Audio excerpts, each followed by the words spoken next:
Now, if what has been published in the Standard paper today is something to go with, then it is coming out clear that the Deputy President, Dr. William Samoei Ruto, who is also the UDA Party Leader, is finally settling on his running mate and the kind of government he would like to form in 2022, just in case he's declared the winner of that election.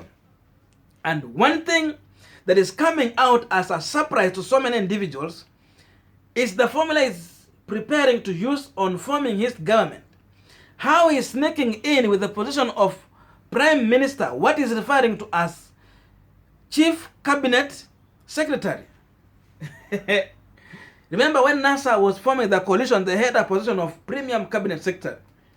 So Ruto has been one individual who has come out so strongly to call on President Uhuru Kenyatta and ODM leader Raila Amolo Odinga on their plan to bloat the executive by bringing in the position of Prime Minister, 2 deputy Prime Ministers in that 2022 general election. And now, is the same man who is coming out with the same formula to form his government in 2022.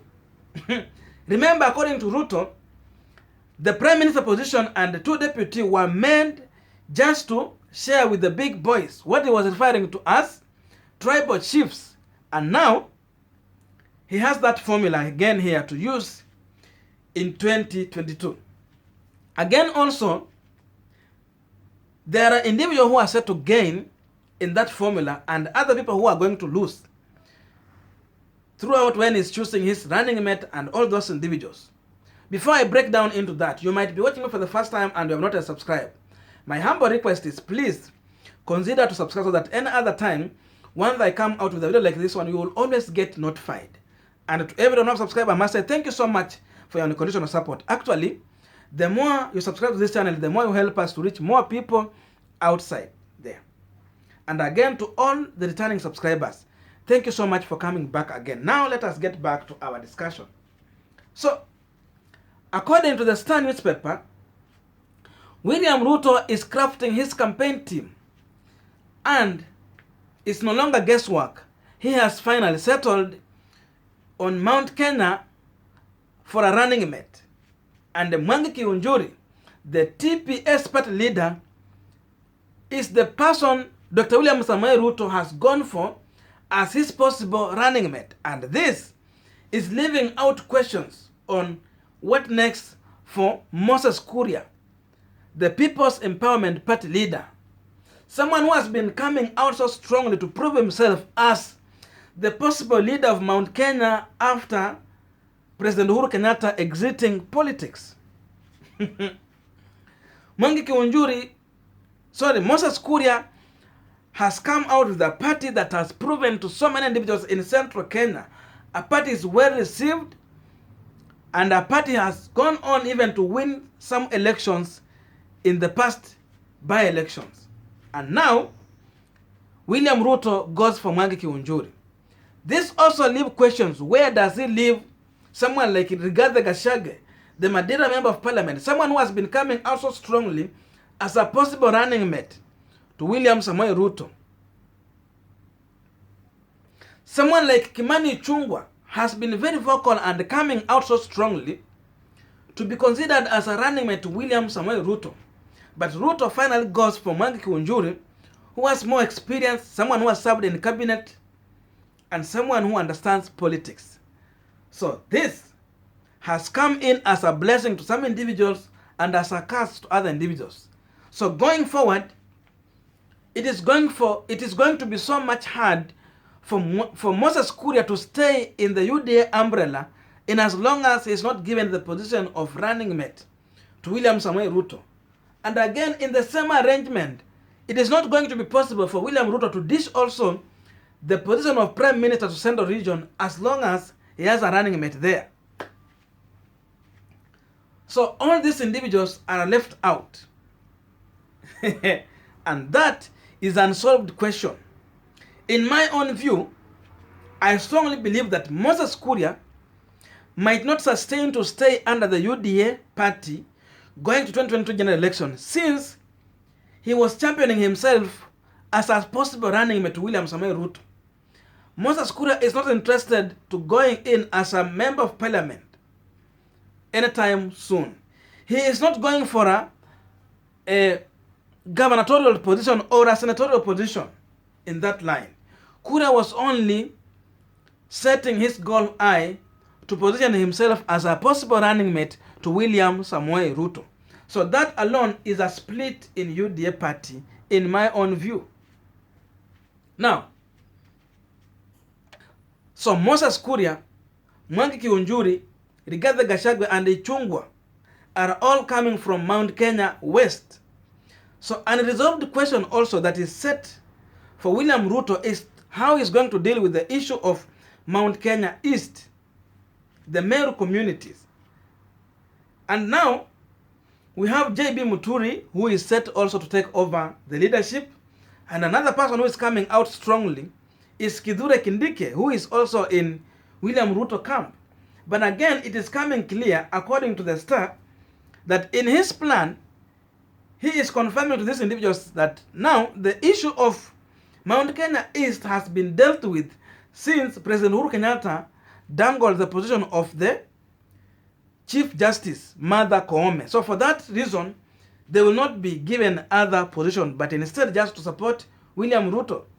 So people like Senator Linturi will just have to be there to campaign for William Ruto and set their goal maybe on senatorial or gubernatorial position. Again now, the Prime Minister position is set to be dangled in Western region.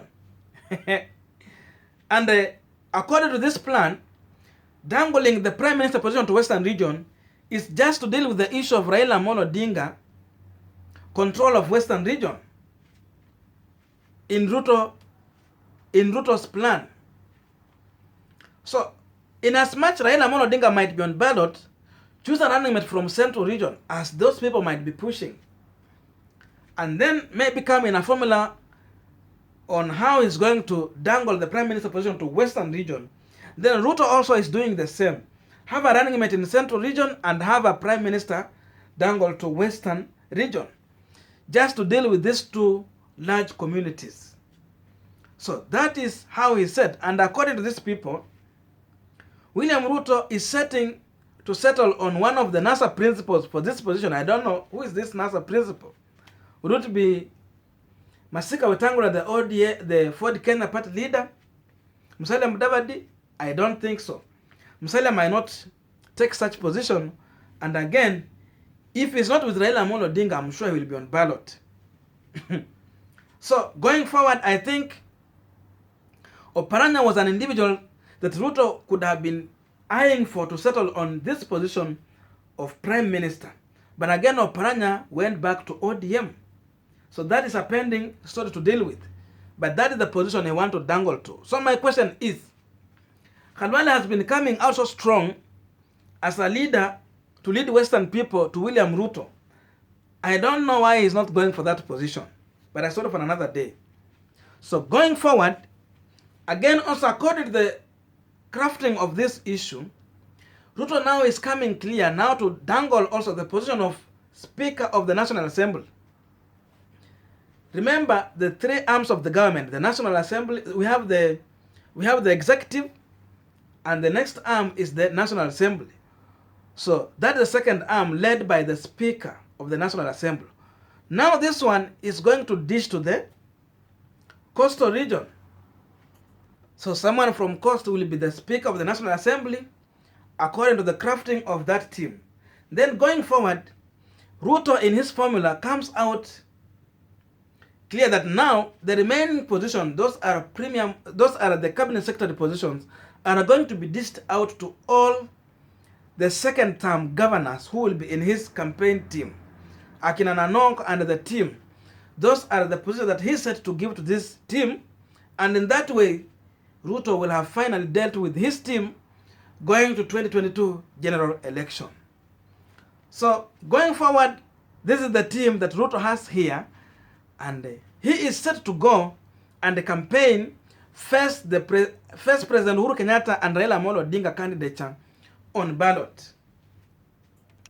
So one funny thing that is coming out clear is that Ruto strongly believe that he has no chance in Ukambani region. That's why you see even in his formula, he has no position for the Ukambani people, despite the chairman of his party is coming from Ukambani. So Johnson Mudama has not been able to prove as a possible person who can deliver to William Samoei Ruto. So Ruto is eyeing on Central region, and he is eyeing in Western region, then part of Coastal region, and the Northern region of Kenya. So going forward, this is the team that is set to campaign for him. Whether he will win or not, time will tell. But Moses Kuria has suffered, Rigathi Gachagua has suffered, and also Kimani Ichung'wah is one individual who has suffered. Ndindi Nyoro was coming out just as an individual who is ready to campaign, but not going for those positions. So going forward, we will see if Kuria will stay within this team, because so many people have been putting their eye on Moses Kuria, the activity that he has been doing in Hustler Nation organization going forward. So this is the view going forward, and thank you so much for listening to me up to this. Actually, just to remind you, we moved from Nasahau to Stureh Punchline. Stureh is my name and Punchline is our platform. So this is our Punchline.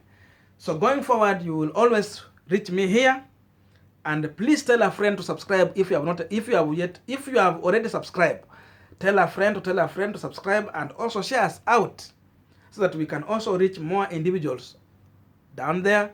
Again, also drop a comment. Tell me, what do you think in this formula? Will this formula deliver a Ruto presidency, or is going to fail? Tell me in the comment section what you think about this. Then also tell me, how do you see, will Mwangi Kiunjuri be able to deliver the Central region votes to William Ruto? Will Mwangi Kiunjuri be able to unite the East and the West together so that he can deliver the Central vote to William Ruto? Because according to William Ruto formula, it is clear he is depending largely in Central region for him to win the next election. So 80% of his focus is in Central. He's aiming to get 80 and above. So will Mwangi Kiunjuri and his team deliver this? Tell me in the comment section. Thank you so much. May good God bless you, and see you in my next video.